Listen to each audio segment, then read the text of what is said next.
Hello friends, welcome to our YouTube channel.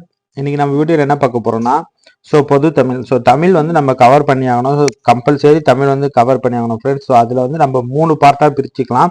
அவங்களே உங்களுக்கு ஈஸியாக கொடுத்துருக்காங்க. இலக்கணம், இலக்கியம், அப்புறம் தமிழ் அறிஞர்களும் அதோட தொண்டுகளும். இதை நம்ம 3ஆக பிரித்து படிச்சோம்னா நம்ம ஒரு ஈஸியாக கவர் பண்ணிடலாம் ஃப்ரெண்ட்ஸ் தமிழை. பார்த்தீங்கன்னா அது 3 நம்ம எப்படி கவர் பண்ணுறது, அதுக்குள்ளே நம்ம என்னென்ன டாபிக் பார்க்கணுன்றதா நம்மளுக்கு ஷார்ட் அண்ட் ஸ்வீட்டாக கொடுத்துருக்காங்க. அது பிரிவுகளாக கொடுத்துருக்காங்க. மொத்தம் 19 பிரிவுகள் வச்சு கொடுத்துருக்காங்க ஃப்ரெண்ட்ஸ். இதில் பார்த்தீங்கன்னா நூல்கள் மற்றும் நூலாசிரியர் பிரிவு.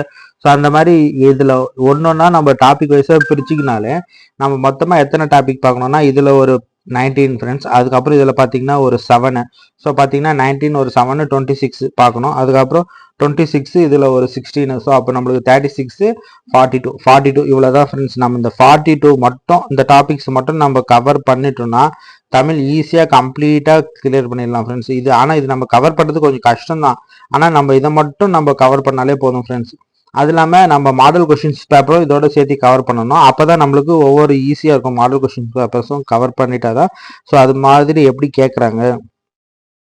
இப்போ பார்த்தீங்கன்னா இந்த நம்ம சொன்ன இல்லைங்களா மொத்தமாக 42 டாபிக்ஸ் இருந்து அது வந்து நம்ம டாபிக் வைஸாக இந்த ரெட் லைனில் இருக்குது பார்த்தீங்களா, இதை மட்டும் தான் நம்ம படிக்கணும்.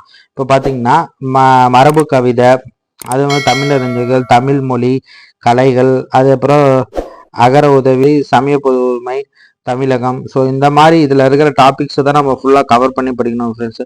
அப்புறம் தொகை நூல்கள், தனிப்பாடல்கள், சமய முன்னோடிகள், அது மாதிரி ஒவ்வொன்றுத்துலேயும் வந்து ரெட் லைனில் ஹைலைட் பண்ணியிருப்பாங்க. பிளாக் கலரில். அந்த டாபிக் எல்லாம் நம்ம கவர் பண்ணிட்டோம்னா இந்த தமிழை வந்து ஈஸியாக கம்ப்ளீட் பண்ணிடலாம் ஃப்ரெண்ட்ஸ். இது வந்து நம்ம ரொம்ப ஈஸி தான். ஆனால் வந்து நம்ம கொஞ்சம் சிரமப்படுற மாதிரி தான் இருக்கும். ஆனால் நம்ம கஷ்டப்பட்டால் நம்ம ஈஸியாக முடிச்சிடலாம் ஃப்ரெண்ட்ஸ். அதே மாதிரி இந்த டாபிக் தான் இல்லாமல் இதோட மாதிரி டாபிக்ஸ், மாதிரி கொஸ்டின் பேப்பர் இருக்கு இல்லைங்களா, மாதிரி கொஸ்டின்ஸ் பேப்பரும் நம்ம சைட் பை சைடு சால்வ் பண்ணிட்டு வந்தோம்னா நம்மளுக்கு ஈஸியாக இருக்கும். ஏன்னா அப்போ தான் வந்து தமிழில் வந்து எலிஜிபிலிட்டி கம்பல்சரி ஃப்ரெண்ட்ஸ். ஏன்னா இப்போ தமிழ் எலிஜிபிலிட்டி ஒரு அட்லீஸ்ட் ஒரு 40 மார்க்ஸ் இருந்தால் தான் நம்மளோட அடுத்த சைட் கொஷின்ஸே கரெக்ஷன் பண்ணுவாங்க. அதனால வந்து தமிழ் மஸ்ட்.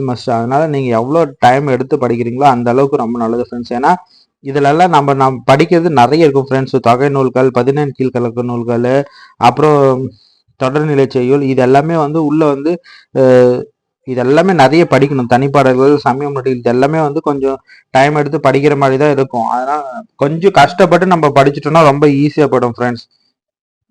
ஏன்னா பார்த்தீங்கன்னா நம்மளுக்கு டைம் டேபிளே எப்படி கொடுத்துருக்காங்க பாருங்க. எக்ஸாம் கேட்கறதே பார்த்தீங்கன்னா ஃபர்ஸ்ட் உங்களுக்கு வந்து பொது அறிவு, அதுக்கப்புறம் தான் எல்லாமே கேட்குற மாதிரி இருப்பாங்க. அதனால நம்ம கொஞ்சம் கஷ்டப்பட்டு படிக்கிற மாதிரி தான் இருக்கும் ஃப்ரெண்ட்ஸ். அவ்வளோதான் ஃப்ரெண்ட்ஸ். இந்த பொது தமிழ் மட்டும் இந்த 3 பார்ட் மட்டும் நம்ம கஷ்டப்பட்டு நம்ம படிச்சுட்டோம்னா இந்த பொது தமிழ் ஈஸியாக கிளியர் பண்ணிடலாம் ஃப்ரெண்ட்ஸ். அதனால மறக்காமல் இதை மட்டும் கொஞ்சம் கான்சன்ட்ரேஷன் பண்ணி ஸ்டடி பண்ணுங்க ஃப்ரெண்ட்ஸ். தேங்க்ஸ் ஃபார் வாட்சிங் திஸ் வீடியோ. இதை உங்கள் ஃப்ரெண்ட்ஸ் அண்ட் ஃபேமிலிக்கு ஷேர் பண்ணி விடுங்க ஃப்ரெண்ட்ஸ், குரூப் 4 படிக்கிற ஃப்ரெண்ட்ஸுக்கு. உங்க பொண்ணான கையை வந்து அந்த பெல்ல தட்டிடுங்க. அவங்களுக்கு சப்ஸ்கிரைபர் 5 10 ஏறுனா அவங்க மனசு சந்தோஷப்படும்.